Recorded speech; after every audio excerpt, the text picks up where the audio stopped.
السلام علیکم میرے پیارے دوستو، ہندوستان میں قریب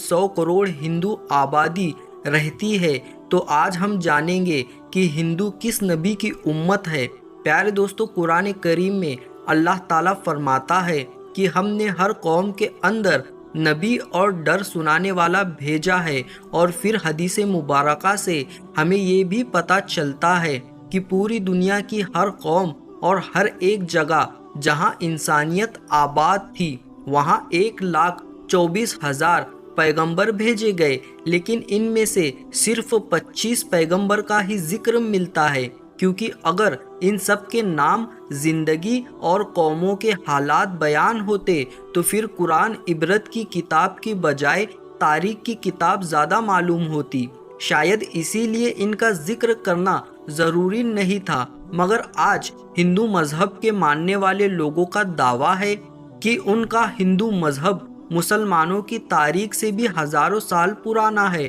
اور نہ ہی ہندوستان کی سرزمین پر کوئی نبی بھیجا گیا، اور ان کے پاس بھی قرآن مجید کی طرح کئی کتابیں موجود ہیں جس میں ہندو مذہب کے لوگوں کا کہنا ہے کہ ہماری کسی بھی کتاب میں کسی بھی پیغمبر کا کوئی ذکر موجود نہیں ہے، جو کہ ایک بہت بڑا جھوٹ ہے۔ اور سورۃ الانبیاء آیت نمبر 107 کے اندر اللہ تعالیٰ فرماتا ہے کہ ہم نے آپ کو تمام جہان کے لیے یعنی قیامت تک کے انسانوں کے لیے ہدایت بنا کر بھیجا، جس کا مطلب ہے کہ اس میں ہندوستان کی سرزمین بھی شامل ہے۔ تو پھر ہندو مذہب کے ماننے والے اس کا انکار کیوں کرتے ہیں؟ اگر ہندوستان کی سرزمین پر کوئی نبی واقعی نہیں بھیجا گیا تو پھر یہ قوم کیسے آباد ہوئی؟ یہ اس سوال کا جواب تاریخ سے جاننے کی کوشش کرتے ہیں، اور ایسے سوال کے جواب جانتے ہیں جو تمام ہندو اسکالر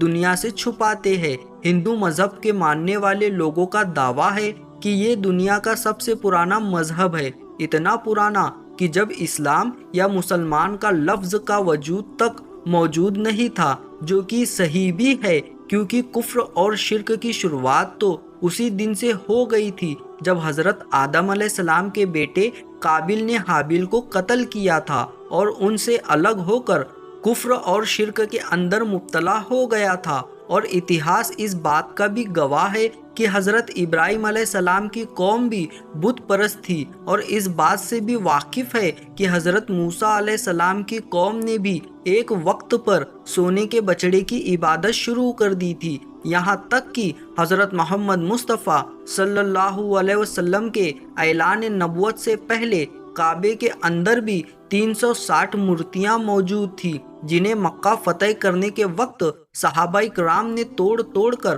ٹکڑے کر دیے، جس سے یہ معلوم ہوتا ہے کہ بت پرستی تو دنیا کے پہلے انسان حضرت آدم علیہ السلام کی نافرمان اولاد کے بعد سے آج تک موجود ہے، مگر اس کا تعلق کسی مذہب سے نہیں بلکہ گمراہی سے ہے جو کہ شیطان ان سے کرواتا رہا ہے۔ جہاں تک ہندوستان کی سرزمین کا تعلق ہے تو یہاں پر ان لوگوں کی ہدایت کے لیے یقیناً کئی پیغمبر بھیجے گئے جن کی کچھ تعلیمات آج بھی صحیح حالات میں موجود ہے، مگر زیادہ تر تو بگاڑ دیا گیا ہے، اور اسی کی وجہ سے بت پرستی اور گمراہی شروع ہو گئی، کیونکہ ان کی کتابوں میں آج بھی ایک خدا کی عبادت کا حکم دیا گیا ہے۔ انہیں بھی یہ بتایا گیا ہے کہ خدا کا کوئی شریک نہیں ہے، وہ ایک ہے، اس کی کوئی اولاد نہیں، مگر پھر بھی اس کی کئی مورتیاں بنا کر اس کے شریک خدا بنا کر اس کی پوجا ہوتی ہے۔ اور آج تک ہندو مذہب کے اندر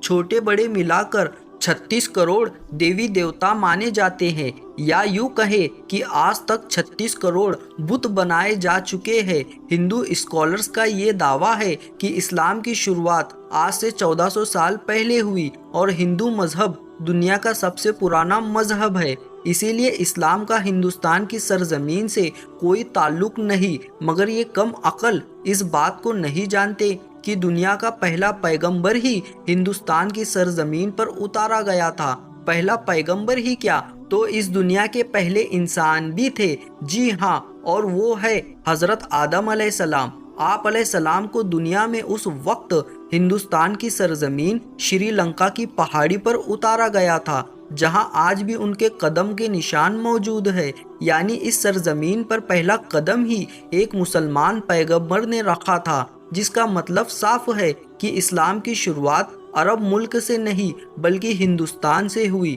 اور مسلمان لفظ کا مطلب ہے اپنی خواہشوں کو رب کے حوالے کرنے والا، اس کا حکم ماننے والا انسان۔ اب حیرت انگیز کرنے والی بات یہ بھی ہے کہ آدم سنسکرت زبان کا لفظ ہے جو کہ ہندوستان کی سرزمین کی پرانی زبان ہے، نہ کہ عرب کی زبان، اور سنسکرت میں آدم کا مطلب ہے پہلا، شروعاتی یا اصلی، اور آدم علیہ السلام کو قدیم سنسکرت کی کتابوں کے اندر منو کہہ کر پکارا گیا ہے۔ اگر ہندو کسی طرح سے ان کے وجود کا انکار کرنے کی کوشش کرے تو ایسا بالکل ناممکن ہے، کیونکہ انہی کی مقدس کتاب قرآن میں آدم علیہ السلام کی پیدائش اور فرشتوں کا ان کو سجدہ کرنا، اور آدم علیہ السلام کی فصلی سے حضرت حوا علیہ السلام کی پیدائش اور شیطان کا ان دونوں کو بہکا کر جنت سے نکلوانا اور زمین پر اتار دینے کا ذکر موجود ہے، بالکل ایسے ہی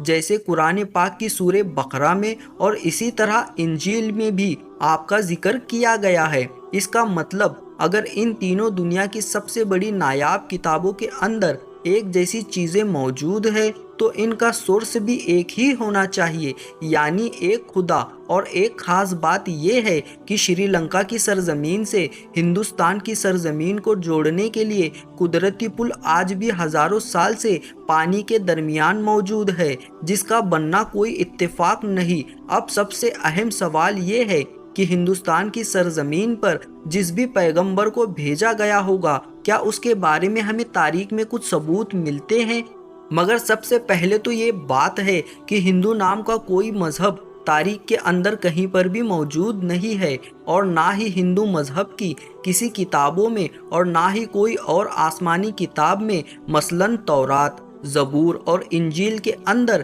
اس ہندو مذہب کا نام کا کوئی ذکر موجود نہیں ہے۔ بلکہ ایک بات ضرور ہے، کبھی کسی زمانے میں سندھو ندی کے قریب رہنے والے لوگ تھے، وہ اپنے علاقے کے نام کی وجہ سے نام کو بگاڑ کر ہندو کہلائے جانے لگے، جبکہ اصل میں ان کا یہ مذہب سنسکرت زبان کے اندر ہندو نام سے نہیں بلکہ سناتن دھرم کے نام سے موجود ہے۔ جیسا عرب کے لوگوں کو عربی کہا جاتا ہے، ویسے ہی ہندوستان کے لوگوں کو سندھو ندی کے اوپر سے ہندو نام کا لقب ملا، لیکن اصل جو دھرم ہے جس کو سنسکرت زبان میں سناتن دھرم کے نام سے جانا جاتا ہے، جس کا عربی میں مطلب ہے مذہب پر قائم رہنے والا، جس کا بالکل ایسا ہی مطلب قرآن کریم کی سورہ روم کے اندر بھی موجود ہے، جہاں پر اسلام کو ہمیشہ باقی رہنے والا دین کہا گیا ہے، یعنی سناتن دھرم کا مطلب بھی مذہب اسلام ہے۔ اور تاریخ کے حوالوں اور مضبوط دلیلوں سے یہ بھی پتہ چلتا ہے کہ ان کے ویدوں میں حضرت نوح علیہ السلام کا ذکر بھی صاف طور پر کیا گیا ہے، جس میں انہیں نوح کہا گیا ہے۔ ویدوں میں پیغمبر کو منو کہا گیا ہے، اور نوح علیہ السلام کو بڑے سیلاب والا منو کہہ کر بیان کیا گیا ہے، اور ان کی کشتی سے لے کر سیلاب تک کا تمام واقعہ تفصیل سے موجود ہے، جیسا کہ قرآن پاک کی سورہ ہود کے اندر بھی بیان ہے۔ اور ویدوں میں لکھا ہے کہ جب بڑے سیلاب کے بعد دنیا پھر سے آباد ہوگی تو میں ان ویدوں کو نافذ کروں گا۔ اور قرآن پاک میں بھی حضرت نوح علیہ السلام کے طوفان کے بارے میں بیان کیا گیا ہے۔ یاد رکھے دوستو، ہندو میں یعنی سناتن دھرم میں پران ہے، ہمارے یہاں قرآن ہے، تو قرآن کے اندر بھی حضرت نوح علیہ السلام کے طوفان کے بارے میں بیان کیا گیا ہے، اور یہ بھی بتایا گیا ہے کہ اس منو کو خدا نے کشتی بنا کر اس کے اندر جانداروں کو سوار کرنے کا حکم دیا، جس کے بعد ایک عظیم طوفان آیا جس میں ہندوستان کی سرزمین پر زندگی کو ختم کر دیا گیا۔ اب یہ بات تو صاف ہے کہ نوح لفظ سنسکرت کی کتاب کے اندر بھی موجود ہے، جس کا مطلب کشتی والا، جو کہ عربی زبان کے اندر بھی ہے۔ ان سب باتوں سے ایک بات بالکل آئینے کی طرح صاف ہے کہ ہندوستان کی سرزمین اور نوح علیہ السلام کے درمیان ایک تعلق موجود ہے، اور طوفان کے بعد جن ویدوں کو لانے کی بات کی گئی تھی وہ حضرت نوح علیہ السلام کی تعلیمات تھی، جو طوفان کے بعد ہندو سرزمین پر ان کے بیٹے کی نسل سے آگے پھیلنا شروع ہوئی۔ اس کے بعد اس قوم نے گمراہ ہو کر بت پرستی کرنا شروع کر دی۔ اس بات کو سمجھنے کے لیے آپ کو صحیح بخاری کی ایک حدیث مبارکہ کے بارے میں جاننا ہوگا۔ حضرت ابو سعید خدری رضی اللہ تعالی عنہ سے روایت ہے کہ رسول اکرم صلی اللہ علیہ وسلم نے فرمایا کہ قیامت کے دن جب حضرت نوح علیہ السلام اور ان کی قوم کو بلایا جائے گا اور اللہ تعالیٰ نوح علیہ السلام سے یہ سوال کرے گا کہ کیا آپ نے اپنی قوم تک میرے پیغام پہنچا دیا، تو حضرت نوح علیہ السلام فرمائیں گے کہ بے شک میرے مالک۔ اس کے بعد نوح علیہ السلام کی قوم سے پوچھا جائے گا کیا نوح نے میرا حکم تم تک پہنچا دیا تھا، تو وہ لوگ انکار کریں گے کہ نہیں، ہمارے پاس کوئی بھی ڈر سنانے والا نہیں آیا، ہمیں آپ کا کوئی پیغام نہیں ملا۔ اللہ تعالیٰ نوح علیہ السلام سے فرمائیں گے کہ آپ کے گواہ کون ہیں، تو حضرت نوح علیہ السلام فرمائیں گے کہ میرے گواہ حضرت محمد مصطفیٰ صلی اللہ علیہ وسلم ہے اور ان کی امت ہے۔ پھر تم لوگوں کو پیش کیا جائے گا اور تم لوگ گواہی دینا کہ نوح علیہ السلام نے اپنا پیغام یا اللہ کا پیغام پہنچا دیا تھا۔ جس کے بعد نبی کریم صلی اللہ علیہ وسلم نے سورہ بقرہ کی آیت 143 پڑھی، اور اسی طرح سے ہم نے تمہیں درمیانی امت بنا دیا تاکہ تم لوگوں پر گواہ رہو اور رسول تم پر گواہ رہے۔ تو میرے پیارے دوستو، انہی لفظوں کے ساتھ اجازت چاہوں گا، اسی امید کے ساتھ کہ ساسوں نے وفا کی، تو اگلی بار ایک اور ویڈیو لے کر آپ کی خدمت میں حاضر ہوں گے۔ تب تک کے لیے السلام علیکم، اللہ حافظ۔